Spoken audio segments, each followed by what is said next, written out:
Oh, look who it is. Andy Gresh back in studio on the eve of the NFL draft. How you doing, Gresh? I'm all right, man. I'm excited. You know why? Because the Patriots are going to make a good pick, and Patriot fans are going to be mad about it. Really? Or they might trade out of the first round, and we might just sit there for 4 hours tomorrow night and not see one player selected. Yeah, that has happened many times before and would not be the worst strategy based on who's on the board. But it feels like Patriot fans just want some sexy player who's a wide receiver that they know nothing about just to say the Patriots took a wide receiver. That's what it is every single year, but we're going to dive into the draft. Before we do, how have the Patriots positioned themselves going into the draft with some of the moves they've made during free agency? Yeah, I think free agency has been more of the slow and steady wins the race, right? And I know it hasn't been super flashy, but it's been hits here or there. You know, the trade for Devontae Parker, you add to the wide receiver room.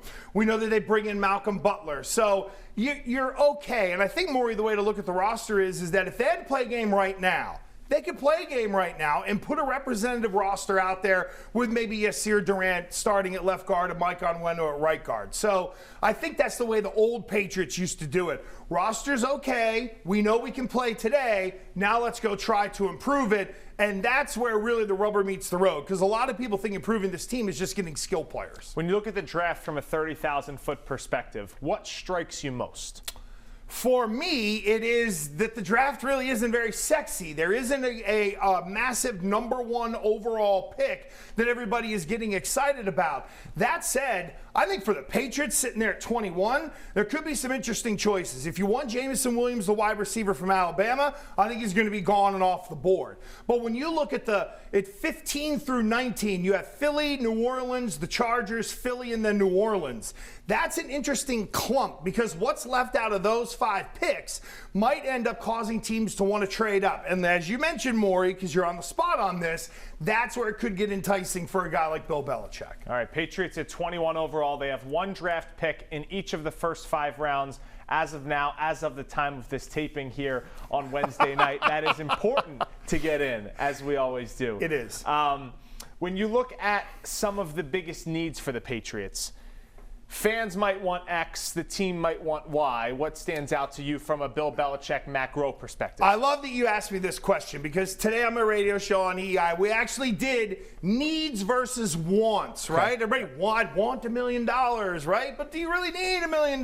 No, you don't. But that's where this roster is interesting, because on offense, there's really one, in my opinion, one need, as in you got to get a guy, and that's to find another offensive lineman. Now, it might be a tackle and a guy like Trevor Penning at number 21, who, by the way, is a brute, who has like no technique. A little bit of coaching is going to go a long way. The guy's a mauler. Then there's Zion Johnson, the guard from Boston College. He could be there. So at offensive line, I think you can find the biggest hole, fill it, need meets opportunity, boom, there you go. In the second round, I don't know what that pick's going to be used for. John Mechie's on the board. Could it be him? Do they turn around and go corner? Do they draft linebacker? And not small linebacker, more of the bigger, fast linebacker, to be able to stick with the way the Patriots like to play defenses with those bigger backers, but find some guys modern day who can run. They're out there. Those are some names to look out for across the board in different positions. A surprise or two that you think could be up the Patriots' sleeve, whether it is trade back, maybe trade up, or maybe go for a position in the first round that we're not expecting? Okay, here's the best thing that I can come up with. If Jameson Williams, the wide receiver from Alabama, if he falls past New Orleans at 19, which would be an upset, then maybe we're talking about possibly moving up and going to get a guy that many consider the best wide receiver in the draft. Played at Alabama, knows the offense. We know all the ties between Belichick and Saban.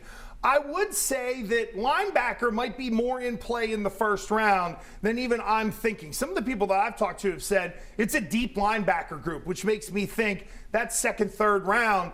But it'll be interesting to see what happens with that Patriots second round pick. The first one I think will fill a hole. I'm expecting O-line. After that, all bets are off. And if they do trade up, like you mentioned there briefly, you wouldn't expect a huge jump, maybe just a spot or two? Couple spots, something easy. They went and got all those 6th round picks. You move up a little bit. I don't think this is a, hey, we're going to trade with the Jets and go get number 10. Sure. If I may quickly, I want to give you something on E.J. Perry. Okay? Yep. Kid from Brown, Yep. quarterback, had a great combine. Teams have been wow.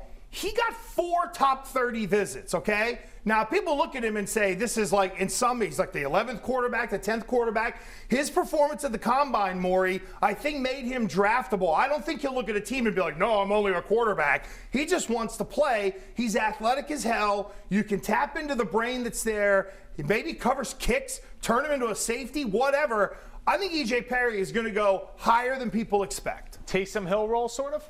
Little bit. You can do a lot with him, quite honestly. If he's willing to really dive in and play special teams, then that's a value pick because it's also your third quarterback or a practice squad or a scout team quarterback while he can go and do the other stuff and go up and down on a practice squad. Start at the East-West Shrine game, impressed in the NFL Combine, local kid out of Brown. Always good to root for those. He's Andy Gresh. I'm Morey Hershgordon. Enjoy the NFL draft, Gresh. You'll be back here soon enough. Hopefully, training camp is coming up around the corner in late July.